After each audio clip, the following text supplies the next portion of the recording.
Ready start. केंद्र सरकार ने हाल ही में वर्ष 2025-26 के खरीफ सत्र के लिए धान का न्यूनतम समर्थन मूल्य 69 रुपये बढ़ाकर 2,369 रुपये प्रति क्विंटल करने की घोषणा की। स्टॉप इसी तरह अन्य कई फसलों की एमएसपी भी बढ़ाई गई। स्टॉप सरकार का दावा है कि हर फसल के लिए लागत के साथ 50% को ध्यान में रखा गया है। स्टॉप वहीं किसानों के ब्याज छूट बनाए रखने का फैसला भी किया गया है। स्टॉप किसान क्रेडिट कार्ड पर 2 लाख तक का कर्ज 4% ब्याज पर मिलता रहे, इसकी भी व्यवस्था की गई है। स्टॉप गौरतलब है कि देश में 7.75 करोड़ से अधिक किसान क्रेडिट कार्ड खाते हैं। स्टॉप इससे अब छोटे और सीमांत किसानों को बड़ा फायदा हो सकेगा। स्टॉप यह योजना तत्कालीन प्रधानमंत्री अटल बिहारी वाजपेयी के समय शुरू की गई थी। स्टॉप इससे किसानों के लिए कर्ज लेना आसान हो गया है। स्टॉप इस योजना में 2 लाख तक के कर्ज पर कोई गारंटी नहीं ली जा रही है। स्टॉप अधिकतर फसलों का न्यूनतम समर्थन मूल्य अब लागत के लगभग 1.5 गुना तक हो चुका है। स्टॉप इसकी मांग लगातार हो रही थी। स्टॉप न्यूनतम समर्थन मूल्य बढ़ाने के लिए किसान लंबे समय तक और लगातार आंदोलन करते रहे हैं। स्टॉप अब सवाल यह है कि क्या एमएसपी बढ़ने से आंदोलन नहीं होगा। स्टॉप सरकार का दावा है कि किसानों के हित में लगातार फैसले लिए जा रहे हैं और उन्हें सशक्त बनाने की दिशा में काम किया जा रहा है। स्टॉप उसका कहना है कि खरीफ फसलों के समर्थन मूल्य में वृद्धि से उत्पादकों को उनकी उपज के लिए लाभकारी मूल्य सुनिश्चित किया जा सकेगा। स्टॉप पैरा खास बात यह है कि अधिकतर फसलों की एमएसपी अब लागत के लगभग 1.5 गुना तक हो चुकी है। स्टॉप इसकी मांग लगातार हो रही है। स्टॉप गौरतलब है कि एमएसपी बढ़ाने के लिए किसान लगातार आंदोलन करते रहे हैं। स्टॉप अब सवाल यह है कि क्या इस बार एमएसपी बढ़ने से अगली बार आंदोलन नहीं होगा। प्रश्नवाचक असल में एमएसपी सरकार द्वारा किसानों से तय कर दर पर फसल खरीदने की गारंटी है। स्टॉप इसका उद्देश्य किसानों को उनकी फसल पर कम से कम एक निश्चित राशि देना है। स्टॉप समर्थन मूल्य की वजह से किसानों को बाजार के उतार चढ़ाव से सुरक्षा मिलती है। स्टॉप एमएसपी की शुरुआत अब 1967 में हुई थी।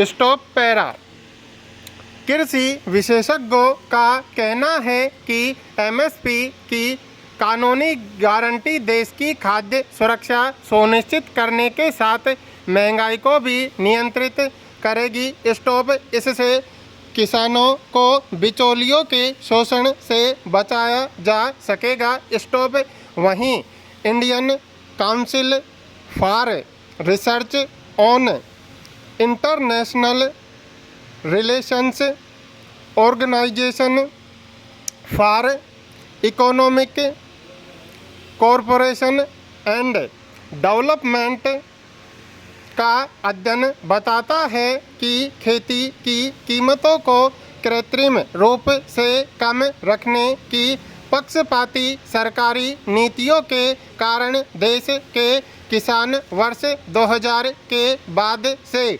लगातार घाटा उठा रहे हैं। स्टॉप अध्ययन बताता है कि पक्षपातपूर्ण सरकारी नीतियों और कृषि कीमतों के कारण किसानों को वर्ष 2022 में 14 लाख करोड़ रुपए और वर्ष 2017 के दौरान 2017 की कीमतों पर 45 लाख करोड़ रुपए का नुकसान हुआ। स्टॉप इसके चलते किसान आत्महत्या करने पर मजबूर हैं। स्टॉप वहीं सरकार का दावा है कि वर्ष 2022-23 में किसानों को 6 करोड़ मीट्रिक टन से अधिक धान और 2 करोड़ 60 लाख मीट्रिक टन गेहूं की खरीद कर करोड़ों रुपए हस्तांतरित किए गए। स्टॉप असल में एमएसपी को लेकर किसानों ने कई बार आंदोलन किया है।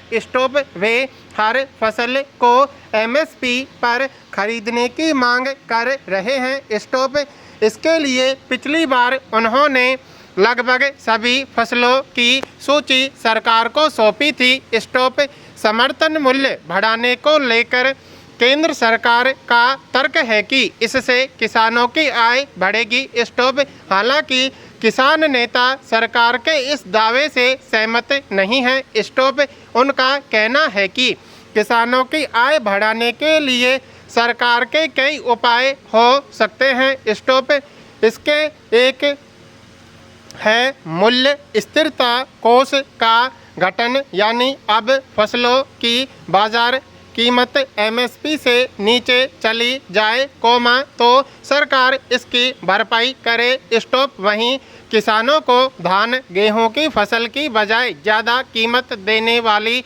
फसलों को पैदा करने के लिए प्रोत्साहन किया जाना चाहिए। स्टॉप किसानों को फल, सब्जी, मवेशी और मछली पालन के लिए बढ़ावा दिया जाना चाहिए। स्टॉप उनका कहना है कि अनुबंध खेती की आड़ में किसानों को कंपनियों के भरोसे नहीं छोड़ा जाना चाहिए। स्टॉप पैरा इस साल की शुरुआत में सर्वोच्च न्यायालय ने प्रदर्शनकारी किसानों से बातचीत न करने और उनकी शिकायतों का समाधान न करने के लिए केंद्र सरकार की आलोचना की थी। स्टॉप अदालत ने केंद्र से एमएसपी के लिए विधिक गारंटी की मांग वाली नई याचिका पर जवाब देते हुए किसानों की मांगों पर विचार करने का आग्रह किया था। स्टॉप यह घटनाक्रम पंजाब हरियाणा सीमा पर किसान समूहों द्वारा लंबे समय से चल रहे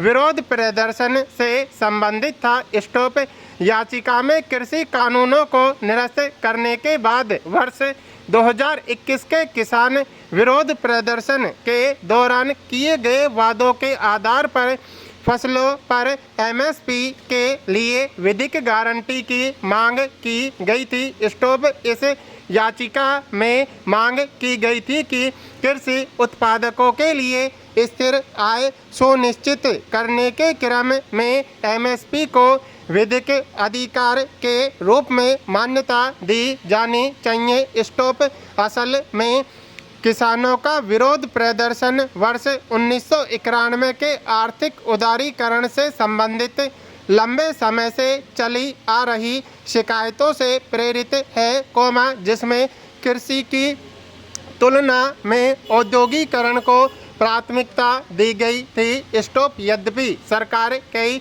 फसलों के लिए एमएसपी निर्धारित करती है, लेकिन इसका क्रियान्वयन सीमित है तथा इसके तहत ज़्यादातर खरीद चावल और गेहूं की ही होती है। स्टॉप किसान विशेषकर गैर प्रमुख फसल क्षेत्रों के संदर्भ में अक्सर उत्पादन लागत से कम कीमत पर फसल बेचने पर मजबूर होते हैं। स्टॉप हालांकि एमएसपी पर बार बार कहा गया है कि इसके लिए कानूनी गारंटी देना अव्यावहारिक होगा, क्योंकि इसमें